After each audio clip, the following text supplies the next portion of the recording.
Hey everybody, welcome to the podcast. We are here to help you understand the unique cultural needs of Gen Z and Generation Alpha. I'm your host, Chuck Peters, and I'm so glad you're here today. This is the Etch Next Gen Ministry Podcast. As an effective and experienced facilitator of ministry, it can be easy for us to find ourselves in a place where we feel like the only way to do things right is to do them ourselves. But that idea of hanging so tightly onto the tasks that we do, the work that we do, that no one else can do it is really an unhealthy approach to life and to ministry. We're going to look today at Exodus chapter 18, the account of Moses leading people in the wilderness and the visit of his father-in-law, Jethro, who gives him advice that he needs to delegate parts of his ministry to other people. We're going to be joined today by our friend Brian Daniel. Brian is the host of the Group Answers podcast. He's also the senior go-to-market strategy director at Lifeway Christian Resources and a good friend, personal friend of mine that I know you're going to enjoy. Brian has great wisdom and insight as a leader, as a ministry leader, and as an influencer in this space. And so we're going to be talking today about the importance and a process for delegating our work to people who are selected to take on that delegation and equipped and empowered to do so well. Listen in on this conversation with our friend, Brian Daniel. The idea of delegating responsibility to other people isn't an easy thing for all of us to do. Like some of us get into our roles and we think, right, if I want something done right, I have to do it myself.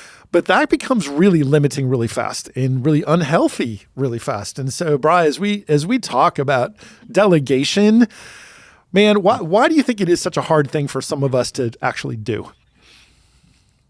Yeah, first off, Chuck, it's great to be with you. As a first-time guest, I am honored. So let me ask you this. I assume the answer is yes to this. Have you read the first 90 Days? Yes, book? Multiple times. Right. Because it's different, right? That's one of those books that right. A lot of us, especially a lot of us at Lifeway, but many people in ministry leadership, keep that book on your shelf. If you don't have it, listeners, get the first 90 days. And it's kind of a guide to when you step into a new role as a leader, go back through that book. It's on my shelf. Well, I don't remember that the author of that, but I've read that book a couple of times as well. And one of the things he talks about is transition. Anytime you get a promotion, obviously you're leaving one, particularly if you're moving into a leadership role. And so I would begin by answering that question saying, well, first off, for some of us, transition is hard. If you go from to use, our parlance, an individual contributor to a leader, that it's not just the responsibility, there's a mindset that goes with that you are no longer the one doing the bulk of the work. You're assigning and delegating and monitoring and assessing the quality of that work. Oh. And those are very different. So I think when it comes to delegating, sometimes there's this well-worn path of what we were doing, and then you move to something like a people leader or leader in other ways. I think that's one of the factors that's a part of this conversation, that to delegate sometimes for all of us, and Chuck, I would go a little bit farther and say that is an unhealthy thing, which we'll get into, and there's a biblical backstory to that. But for one thing, you're not moving into the role that you've been asked to do well if you're not delegating in some roles. And then secondly, I think you are defaulting to a comfort zone. And I don't think we're actually called out of comfort more often than we're called into comfort. I think there's seasons of rest. I think that's biblical, but I think we are called to, the word I'll use is work. But work changes, and how you assess the quality of that work and the progress of that work changes. So I think all of those things are rolled into that question about, you asked, so why is it for some of us hard to delegate? I think I'll add, so yes and. So first of all, it's Michael D. Watkins. That's the author of The First 90 Days. So look for that book by Watkins, don't forget the D. Listeners, if you don't have it. Michael D. Watkins. It's like Michael W. Smith. If you say Michael Smith, Nobody knows who that is. Michael W. Smith, right? Has meaning. It's the W that brings it. So perhaps Michael D. Watkins makes all the difference in the D. So we'll get the D. But we digress. And in this case, we're going to use that letter D for delegation. The letter D. Oh, no surprise. Man. No, but so correct. We none of us begins in leadership. We begin as workers, and right, we have tasks and roles that are driven by deliverables of some kind. When we actually do the work ourselves, we get our hands dirty, we're in the weeds, we understand all the things going on. But at some point in time, it's not only impractical, it's impossible as you lead more and more people at higher and higher levels to actually do it all yourself. So there's many things I know, Brian, that you and I have done in our ministries in the past and publishing here through Lifeway, other work that we've done where we've been in the weeds, right? Where you, like I said, your hands are dirty with the work you're doing. But then as God gives opportunity for us to elevate, the way that I say it, Brian, is you can't elevate unless you delegate. We have to delegate so we can elevate. And it's in releasing the day-to-day responsibilities, the tasks themselves to others that we are able to lift our head out of the weeds, above the clouds to be more available to cast direction and vision and see where we're going. So the way that our job operates changes a whole lot once we move into leadership. Let me ask you this, Chuck. You've been at this longer than I have. But where does trust enter into this your initial question about why is it hard to delegate? Now, I think it's worth at least acknowledging there's a difference between a lot of roles that are in our listenership here that are managing volunteers and something that's more hierarchical. Yeah. It's more an official protocol like an organization. Leadership doesn't really change, but I think maybe there's an overlay on this question that we need to acknowledge on that.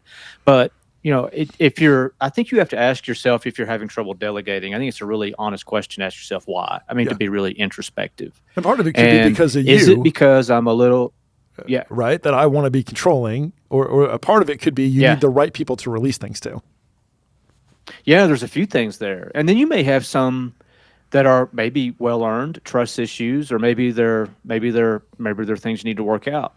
And, I've always felt like as we grow, God works through, I think everyone would probably agree with that. God works through our circumstances and our challenges to help us learn more, both about who we are and who we're becoming and who we're called to be and who God is. So I think leadership is just one of those places, like everybody out there, and you, Chuck, as well, have probably talked to people that says, I don't want that. I don't want to have people reporting to me. And I always I get it. I certainly get it. But you're really missing an opportunity to have a superior knowledge about a lot of things when you turn down those opportunities. Yeah. But that's a question, long way of saying it, but where does trust fall in this dynamic? I think trust is a key part of it, right? Because we don't want to delegate important things to someone who is not capable of handling them.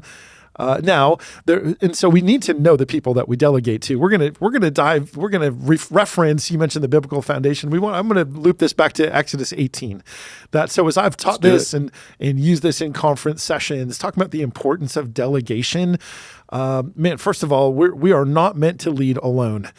God places us in the body of Christ, right? That's a different passage, not Exodus 18, but we, as a body, it takes many members. And so leadership in the church, in organizations, requires many people. And as we rise through that organizational structure, whether it's in the church or elsewhere, we need to release responsibility to other people who are trusted and trustworthy people. So I mentioned Exodus 18. This is a common story. Listeners, if you are not brushed up on Exodus 18, we'll overview it really high level for you here. But I would encourage you to spend some personal time in this chapter of Exodus and sit with this account of Moses and the children of Israel and his father-in-law Jethro. So we'll fly over this, and we're going to extract some concepts from this today to help us come to a better understanding of the importance of delegation. So, and then we'll tie this back to trust and all the things. So in Exodus 18, the way the account goes, Brian, is that Moses is leading the children of Israel. They're wandering in the desert at this point in time, and he's visited by his father-in-law, Jethro. So Jethro shows up. And there's this little exchange at the beginning of 18 where they greet one another and kind of catch up on how things are going. That's verse 7. They greeted each other and then they went into the tents. So the next day they get up and Moses goes out, as is his practice, evidently, and he sits down and all the people line up to have a moment with Moses. So he can hear their concerns and judge between them and give them advice. All the people. What's that number? What's that number? It was a lot of people. I don't know that I know the number. That's what a lot of people don't realize. Millions. Hundreds. Yeah. I think it's hundreds of thousands. Hundreds of thousands anyway. Lots of people here. Yes. And Jethro in that moment watches him. And then in verse 14, Jethro comes to him. And I picture Jethro as this older, wise man. Now, Moses is 80 years old at this point in time, so he's no spring chicken himself, although he lived a little longer than most of us, right? He had 40 years in Egypt and 40 years in the desert, and now he's leading these people. So it's not that he's young and naive, but he's in a new position of leadership. He's doing the best he can. And I think that's true, Brian, of a lot of us, is we find ourselves in positions of leadership without a background in how to be a good leader. And so this advice from Jethro, there may be something to that there could be somebody in your organization, in your life, in your circles of influence who may be a little farther down the road than you, who can give us advice. So it's always good to listen to wise counsel. Yeah, that's great. So Jethro observes this, right? All the people lining up for Moses. And I could just picture him kind of shaking his head, smacking his forehead, And so he approaches Moses, verse 14, and he says, "What is this that you're doing for the people? Why do you alone sit as judge while all these people stand around you from morning until evening?" It's taking all of his time, all of his energy, all of his attention, and it's not sustainable. So Moses in verse 15 gives his response is, well, because the people come to me to seek God's will. Whenever they have a dispute, it's brought to me and I decide between the parties, inform them of God's decrees and instructions. And so he's taking it on himself. So he alone is doing the work. And Jethro is like, man, verse 17 is one of my favorites. He says, what you're doing is not good. It's not good. And so, man, what clear and concise advice when we try to do it ourselves. He's like, what you're doing is not good. You and these people who come to you will only wear yourselves out. The work is too heavy for you. You cannot handle it alone. Guys, that should be a word to all of us in ministry. If we are bootstrapping it and white knuckling this and just trying to make ministry happen in our own strength and our own power, what you are doing is not good, is what Jethro says. And it's not sustainable. And so we need a better plan. Yeah, Chuck, you just to step in here real quick. I think you make a real good point earlier in this when you said that it's what we're talking about is not about effort and maybe not even about competence. Those two things aren't really a part of this equation. This is about delegation, and sometimes we conflate all of these things and say, "Well, I'm just not a good leader." Well, or I don't know what I'm doing, and that would be not true. Most often you are put in a role exactly because you can do the job, right. Because somebody that would have a valued opinion on that thinks you can do the job, and that's real important. So this is not about a competency issue, and certainly not an effort issue. I think that was just a real good point you made. But it's a practicality issue, right? Because when there are so many people, there's so many decisions, even within our churches, there are so many concerns and matters and issues that if you have to deal with every single one of them by yourself, I mean, what Jethro says is you'll wear yourself out, is what he says, verse 18. So he does provide some positive advice, a better way to do it. And so this picks up in verse 19. He says, "Listen now to me. I'll give you some advice. May God be with you. And then he says, verse 21, select for yourself from among the people capable men, men who fear God, trustworthy. There's that word, Brian, you asked about. Where does trust play into this? Select capable, trustworthy, godly people who hate dishonest gain and appoint them as officials. And then he says, set them over areas of responsibility, set them over thousands and hundreds and 50s and 10s. And I can translate that into next gen speak for you. That's like set them over ninth grade boys and eighth grade girls and fifth graders and kindergartners and preschoolers. Set them over them. Now, bouncing back a little bit, back in verse 20, he says, teach them the Lord's decrees and instructions, show them the way that they're to live and how they're to behave. So there's a process of selecting, of training and equipping, and then of empowering. And so this model and then there's a promise that comes in verse 23. He says, well, first of all, there's the scope of delegation, right? He says, have them, verse 22, have them serve as judges for the people at all times, have them handle simple cases themselves and bring the difficult cases to you. So there's a little bit of a hierarchy, a prioritization of, you know what, we can select the right people, train them for the scope of work we need them to handle, empower them to handle things without us. That's where a lot of us get hung up. Empowering them to handle things if we're not in the room, but instruct them to loop us in if there's something that requires our involvement.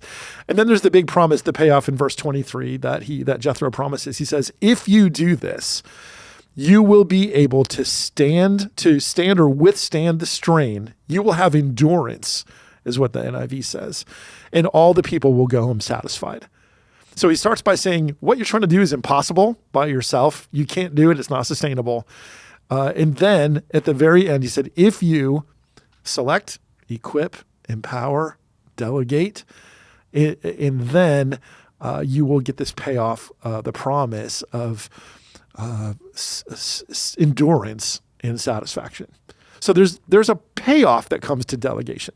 Yeah, if you go back to the 1820 reference that you, the word instruct there, other places is translated warn, which I think is interesting from a delegation leadership perspective. So it's not just a teaching, there's a both and. There's also warn. These are the pitfalls. These are the gaps. These are the things you need to watch out for as you go. And then that verse continues with this idea of the knowledge, and it's make them know, like you said, make them know which way to walk and what to do. So there's a dynamic, there's a passive and an active voice there, I think, that is as you go. This is what you do as you go. So there's a lot wrapped up here with leadership and in particular delegation. I mean, I think this whole passage, I think it's not that you're looking for my information, but it's a wise choice for this topic on the matter of delegation. And in 1822, there's this reference to small matters and great matters that I think is also a good word from Jethro here. I like that, a good word from Jethro. That'll play. Yeah, we all need this good word from Jethro, right? That delegation isn't 100% everything, hand over the keys and turn a blind eye. It's delegation underneath the authority of the leader. It's an empowering, right? And there's limits to it. It's not right and fair to ask someone who is a report to do our job for us. However, we need to also equip them and empower them to do their own job within their own abilities, right? And we ultimately retain responsibility for the deliverable, whatever that is, for the mission. But sometimes we need to give them freedom, and other times we need to come alongside. I think in this universe of delegation that we're talking about, when it comes to leadership in this respect, Chuck, it's important to remember the concepts or aspects of this, like equipping and training, are not one-time propositions. Right. These are things that are part of the quid pro quo relationship that you have with your delegates. So there's this ongoing relationship. They're always growing. And I think, because the question I was going to ask you about small matters and great matters is, how do you know?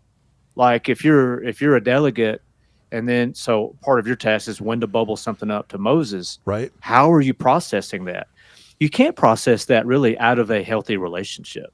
Yes. So the leader has to have an open relationship so that the delegate really has a good understanding of what a great matter and a small matter is. But I want to see because you've done this work. Yeah.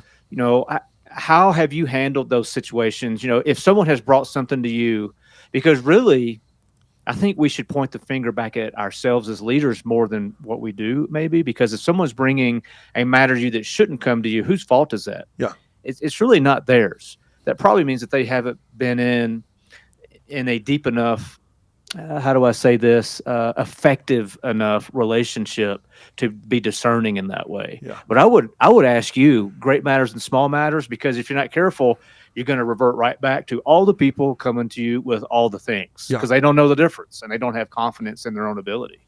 Well, I think so. The way that I would answer that would be, first of all, I think every team member is at a different place in their journey, in their role. And so when someone is new in their role, you as a leader are more highly directive with that person. You might spend a lot more time with them because they need to understand the way that you view a situation, the way that you would respond to this. There's the imparting, right? This is the part where it's like, first you need to select the right people. That's getting people the right character with the right competencies, with the right potential capacities. But nobody hits that immediately when they're new in a role. They need a leader who walks beside them. And so in my mind, delegation is a process that takes place over time. So it's a process in degrees. Yeah, that's really good, because it's not a one-time you own this. Now, if you've got a seasoned leader, that may be more appropriate. But it's not one time you own this. There is a process, great or small, in every one of those assignments. And it's a continuous, ongoing conversation. You use that word. It's important to communicate, right? And so that may be in a weekly meeting that you have together, where you have a touch point where you're going to cover things that are on the checklist. Hey, which of these things that are on this list do you want me to bring to you? Which of these am I free to just take care of? That's a great time from a practical standpoint to have that little update, whether it's every week or every other week when you meet with a team member to review what's on the list. And that's a great time to say, you know what, why don't you bring that to me? I'd like to see more of that or hear more or include me in that conversation. Sometimes that's for their benefit, right? You don't want to release something that's too weighty to someone who would have to bear the responsibility for a decision. You need to come in and help stand with them. And the whole idea of this process, Brian, I think about the picture of like The Apprentice, not the Donald Trump TV show, the reality show, but I think of the concept of an apprentice, where right the way that you go through that apprenticeship is first is you as the apprentice, you watch me while I do this, and then it's we do this together side by side. Now it's I watch you as you do this, and so there's that process of empowering. As they demonstrate their ability to take on more, we can release more to them. All right, so you are a very effective leader at Lifeway Christian Resources. You have also been a ministry leader and are, I believe, unless that's changed since the last time we talked. Do you approach those two roles similarly in this way? I do, yes. Yes. No, it's a little different. What about your check-ins? Are your check-ins more monthly with your reports or weekly? How do you handle that? Yeah. So as a leader, and you've been in a similar seat as the leader of Lifeway Adults, which is on your long, healthy resume, Brian, of things that you've been a part of. It's not possible to do it yourself. So there has to be that releasing that happens. So the touch point is a little different, again, depending on who you're working with. So in a corporate setting like we're in, I have regular connections with each of my managers, and it's every other week. So we have a bi-weekly where I get together with my leaders who themselves are leading people. And I don't meet with the people that they lead. I meet with my leaders, and then I'm able to give them vision and input and insight to answer questions they have. Oftentimes, as a leader, if I'm not accessible, I can become a bottleneck. We just need you to tell us, is this good or is it not? And so we have to be available. So that regular touch point is important. In the ministry setting, if I'm leading staffers, church staffers, if I'm a next gen leader and I've got a kids person and a youth pastor who report to me, I would recommend that you have that regular meeting, have that touch point. We don't get that with our volunteers, right? And so with volunteers, we do still need to empower and equip and train them, release responsibility to them within the groups that they lead. But it's really important that we first select the right people of the right character with the right competencies and capacities, and that we place them in the right spot. Brian, I know that we've both spent time in the book Good to Great, that Collins book, where he talks about the first thing is to get the right people on the bus and then get them in the right seat. So getting the right people is core within the people that we lead in our ministries, having the right people on our teams, including our volunteers.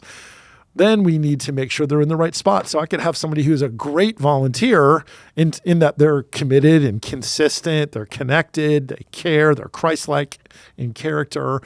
But if that's a person who is really gifted at working with third grade girls and I try to have them lead ninth grade boys, that's not going to be a great fit, right? So part of it is we need to know our people enough to put them in the right spots.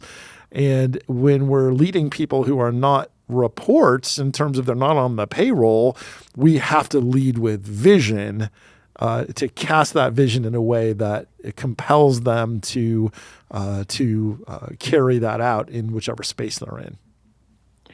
Yeah, I think it's really important in a leader delegate relationship that rhythm that you just went through, that is, because that's a show of respect too. Mm-hmm. So I know it means a lot to others when a leader takes time out for regular meetings on that. Mm-hmm. That has to be especially true in a ministry context, and even more especially true if you're dealing with volunteers. I'm looking back at our text, mm-hmm. and you get a little bit of a parallel with 18:18 and 18:23, to where it begins, you will certainly wear out both yourself and these people who are with you because the task is too heavy. Yep. You cannot do it alone. And then you go to put these things in place. And if you do this, you will be able to endure, yes, as opposed to basically just collapse. Yep. And also all the people will be able to go home satisfied. So everybody loses or everybody wins. But I wanted to ask you, what are some other natural outpourings of effective delegation? I mean, have you given that thought? I mean, we got the biblical mandate or example, maybe a better way to put it. There are others, right? Yeah, well, for sure. So first of all, this is a win-win. What you just pointed out is this is a win-win scenario, right? It's lose-lose at the beginning. You're going to wear yourself out and the people are going to be unhappy. But if you delegate, it's actually win-win-win, right? Because the people win because they're getting the attention they need, those that we're serving, the congregation, the kids and students in your ministry. The volunteers, that mid-level, you win because you get endurance and satisfaction instead of wearing yourself out. And then the people that you empower also have a win. So that would be the third thing that I would add to that, Brian, is the other win is that as you empower people under your lead, you are investing in them so that they can be the leader of tomorrow, right? Because if all we do is we lead with a heavy hand and we just tell everyone what to do, but never develop people to be leaders, what a great testimony would it be for each of us if we were known as a developer of people who, if someone is in our program, they rise up in a way that they become leaders like us in other places. And we multiply that ministry by training and equipping future leaders. That's a piece that's not in this passage because that's not the goal of this passage, this account, but that is another benefit of delegation. You'll be satisfied, have endurance, the people will be satisfied, and your team will feel empowered and raised up to lead themselves. Yeah, it's a byproduct. I called that growth or ministry maturity within a church context. Yeah. And then another byproduct, another another attribute of just effective delegation. And again, hearkening back to the question that we got started off with, why sometimes are we not as effective at delegating? So we talked about trust. We talked about it's a hard time giving There, up the job that we're good at. yes. You don't get promoted if you're not good at what you did. So you got to leave that behind and move to a new role. And another one I think is confrontation. I think Mm, sometimes we don't want to risk. I don't know if that's the right word or not, but the ask. But mm. to fight through these things, you've got to win on the other sides. It's kingdom ordained. It's really you're doing everybody a favor. I think Um, another piece of no, that, I, Brian, I another reason that I think sometimes we don't delegate is out of fear that maybe someone else will do this better than we do, and that they might. Yeah, honestly, we are protective yeah, of our no, I own agree. position, our own value as leaders. If we as leaders are insecure, we will not equip other people to succeed. And so we have to check ourselves to know that we're confident in our own competency, that as our job changes, we can empower other people without undermining our own success or feeling threatened by that. Yeah, that's real important. I laughed at that because it's just diabolical, the work of the enemy. And I think we have to Yeah. be very aware of the enemy's lies and accusations in this dynamic too, because sometimes in any time you're in a leadership role, I don't know if you've heard this or not. Those of you that are out there, it is absolutely true. Leaders are going to be attacked in a spiritual way. Yes. Where you are weakest, you become a lot more, you avail yourself to the enemy's attacks with as you have greater and greater responsibility. That is just a reality of the spiritual life. Yeah. And so, that's a part of this. I think that's a part of this conversation as well. I think another hurdle we have to get beyond is our own pride, right? Because one concern is that somebody could do it better than I, which I just shared, right, and be a threat to me. Another would be no one can do it as good as I can, and so I'm going to keep this. So when we do delegate, even if we walk with someone for a while and we train them up in how we would do it and how to think about the situation, they're never going to do it exactly how you would do it. And so there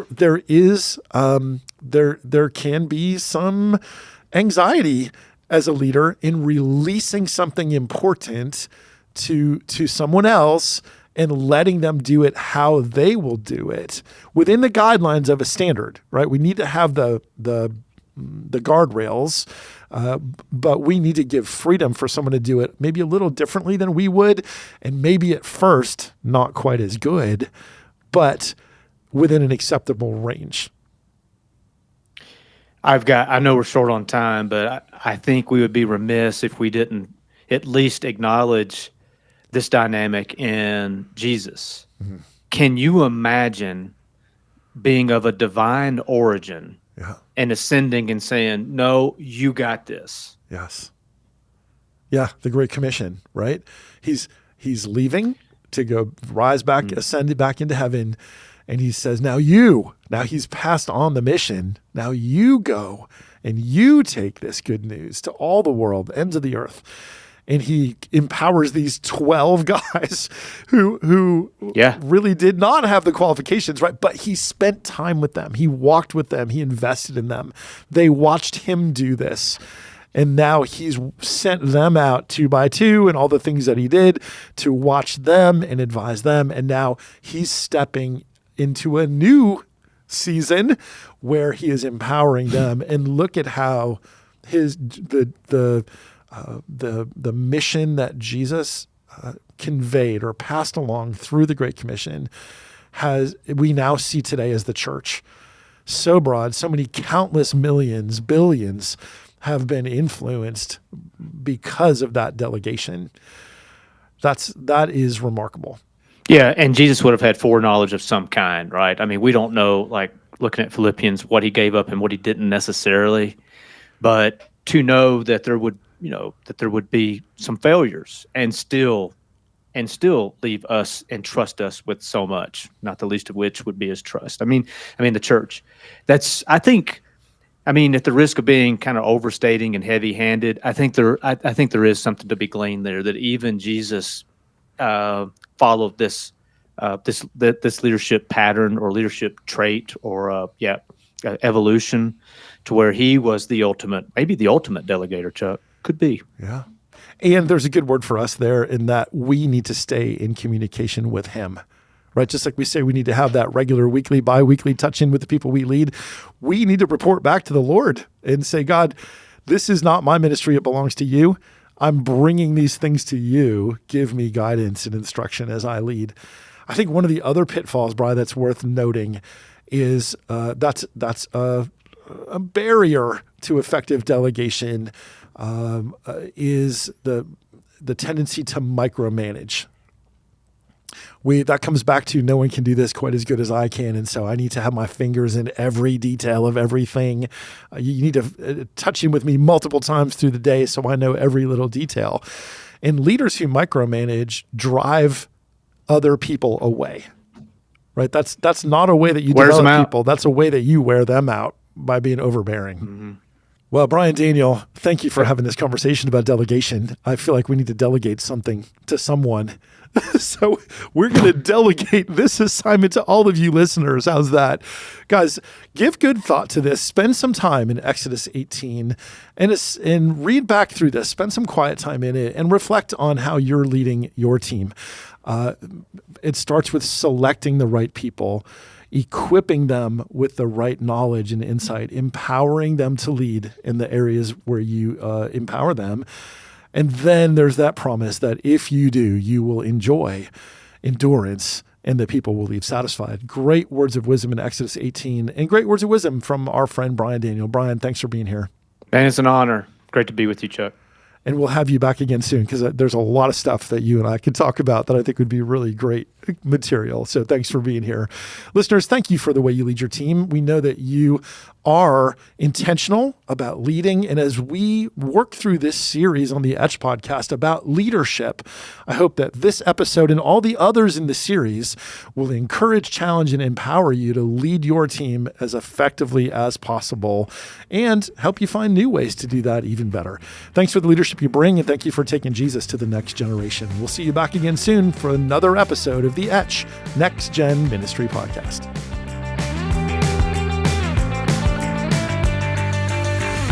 This episode of the Etch Next Gen Ministry Podcast was brought to you by our amazing team. Executive producer, Angie Elkins. Producer, Nikki Ogden. And recorded in the Lifeway podcast studio in Brentwood, Tennessee. With sound engineer, Donnie Gordon.